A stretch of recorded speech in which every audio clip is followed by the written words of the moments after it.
नमस्कार। We the women channel में आपका स्वागत है और मैं हूं आपकी दोस्त और कानूनी सलाहकार अंकिता। पिछले वीडियो में हमने बात की थी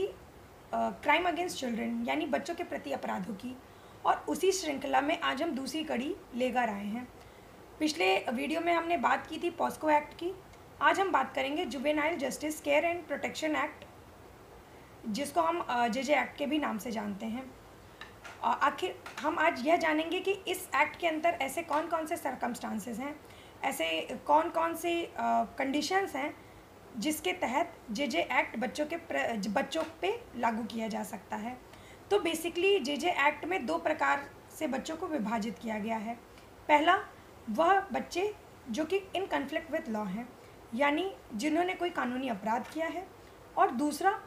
वह बच्चे जिन्हें केयर और प्रोटेक्शन की ज़रूरत है, यानी वह बच्चे जिनको देखभाल और सुरक्षा की ज़रूरत है। इस देखभाल और सुरक्षा के लिए हर राज्य में स्टेट चाइल्ड प्रोटेक्शन यूनिट और डिस्ट्रिक्ट चाइल्ड प्रोटेक्शन यूनिट बनाने का प्रावधान है, और अगर किसी ज़िले में यह प्रोटेक्शन यूनिट नहीं है तो कोई ऐसा पुलिस ऑफिसर होगा जिसे चाइल्ड वेलफेयर पुलिस ऑफिसर के तहत नियुक्त किया जाएगा। अब हम बात करेंगे कि ऐसे कौन कौन से सर्कमस्टांसेस हैं जिसके अंतर्गत जेजे एक्ट की सुरक्षा बच्चे को प्रदान की जा सकती है। पहला, वह बच्चा जिसका कोई घर ना हो। दूसरा, कि कोई भी बच्चा जो कि लेबर लॉ के जो कानून है उसके कंट्रावेंशन में, यानी उस नियम को तोड़ते हुए कोई बच्चे के साथ काम किया जा रहा है, उसको फोर्स्ड बेगिंग, ज़बरदस्ती भीख मंगवाई जा रही हो, या उसे सड़क पे छोड़ दिया गया हो, और वह जो अब किसी अपने बच्चा पेरेंट्स के साथ रह रहा है या अपने रिश्तेदार के साथ रह रहा है या कोई किसी भी व्यक्ति के साथ रह रहा है, और वह व्यक्ति उसके साथ बच्चे को इंजर्ड कर रहा है, चोट पहुंचा रहा है, अब्यूज़ कर रहा है, एक्सप्लॉइट कर रहा है, उसका किसी भी प्रकार का शोषण कर रहा है, या बच्चे को निगलेक्ट कर रहा है, या बच्चे पे उतना ध्यान नहीं दे रहा जितना बच्चे को ज़रूरत है, वो ऐसा बच्चा जिसको यह धमकी दी जाती है कि उसको मार दिया जाएगा, उसको चोट पहुंचाई जाएगी, उसका शोषण किया जाएगा, या वह बच्चा जिसको निगलेक्ट किया गया हो, जिस पे ध्यान नहीं दिया गया हो, जिसका शोषण किया गया हो, अब्यूज़ किया गया हो, चोट पहुंचाई गई हो, इंजर्ड किया गया हो,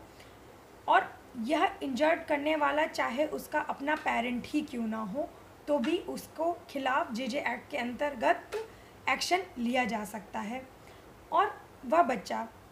जो कि किसी ऐसे पेरेंट या गार्जियन के साथ रह रहा हो जो कि मेंटली इल हो, यानी मानसिक रूप से विक्षिप्त हो, फिज़िकली सफ़र कर रहा हो, यानी फिज़िकली अपने शारीरिक रूप से भी विक्षिप्त हो, या किसी ऐसी प्रकार की बीमारी से ग्रसित हो जो कि बच्चे को भी प्रभावित करेगी।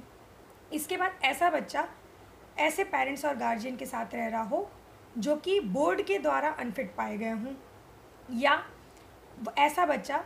जिसके माँ बाप ना हों, जिसके पेरेंट्स ना हों, और कोई भी उसकी देखभाल करने के लिए तैयार ना हों। ऐसा बच्चा जो कि गायब हो गया हो, या जो कि घर से भाग गया हो। कोई भी ऐसा बच्चा जो कि जिसके साथ सेक्सुअल अब्यूज़ किया गया हो और उसको इस चीज़ के लिए टॉर्चर किया गया हो। कोई भी बच्चा जो इतना वल्नरेबल हो, इतना ऐसा हो कि जो कि ड्रग या किसी भी प्रकार के अब्यूज़ या ट्रैफिकिंग यानी ख़रीद फरोख्त में आसानी से इन्वॉल्व हो सके, ऐसे बच्चे की देखभाल। दूसरा, ऐसा बच्चा जो कि किसी भी प्रकार के सिविल वॉर कॉन्फ्लिक्ट यानी किसी भी प्रकार के युद्ध कॉन्फ्लिक्ट या नेचुरल कैलेमिटी जैसे बाढ़, सुनामी या भूकंप से प्रभावित हो, या ऐसा बच्चा जो कि किसी भी प्रकार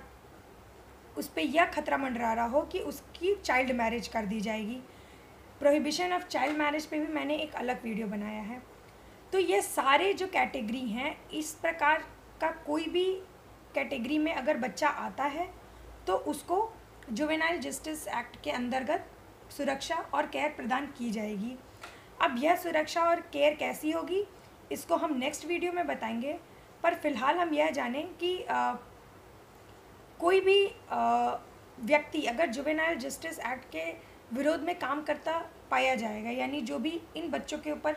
जो सर्कमस्टांसेस मैंने बताए हैं उनको लेकर आएगा, तो उसको 3 साल से लेके 10 साल तक की सज़ा का प्रावधान है। और केयर जो है वह बेसिकली रिहैबिलिटेशन और प्रोटेक्शन से संबंधित है। तो इसलिए सरकार का यह कार्य है कि वह बच्चों की रिहैबिलिटेशन और केयर एंड प्रोटेक्शन के लिए ऐसी संस्थाएं,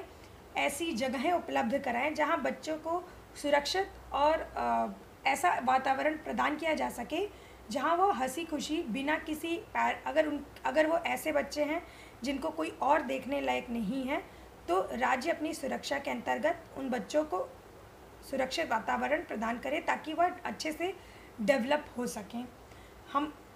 नेक्स्ट वीडियो में फिर मिलेंगे, तब तक लाइक करें, सब्सक्राइब करें। धन्यवाद।